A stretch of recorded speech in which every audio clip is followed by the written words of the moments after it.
পাবনা জেলার সীমান্ত উপজেলা ফরিদপুর শিক্ষা ও সংস্কৃতিতে অনন্য। এখানে আছে শত বছরের পুরনো রাজা বনমালী রায় বাহাদুরের রাজবাড়ি। তাই রাজার নাম অনুসারে এখানে বাজারের নাম হয়েছে বনওয়ারী নগর বাজার। বনমালী রায়কে বৃহত্তর পাবনা জেলার শ্রেষ্ঠ জমিদার বলা হয়। রাজশ্রী রায় বনমালী রায় বাহাদুর 1862 খ্রিস্টাব্দে জন্মগ্রহণ করেন। তিনি পাবনা জেলা স্কুলে প্রবেশিকা পর্যন্ত অধ্যয়ন করেন। 1882 খ্রিস্টাব্দে দত্তক পিতা বনোয়ারি লাল রায়ের মৃত্যুর পর বনমালী রায় তার পিতার বিষয়ের সম্পত্তির উত্তরাধিকারী হন। ইংরেজ সরকার বনমালী রায়ের নামের প্রশংসা করে 1894 খ্রিস্টাব্দে তাকে রায় বাহাদুর উপাধিতে ভূষিত করেন।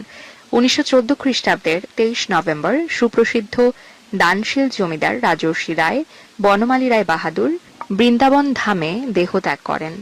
শত বছরের পুরনো রাজা বনমালী রায় বাহাদুরের রাজবাড়ির মধ্যে বর্তমানে ফরিদপুর উপজেলা পরিষদ স্থাপন করায় রাজবাড়ির সৌন্দর্যহানি ঘটেছে।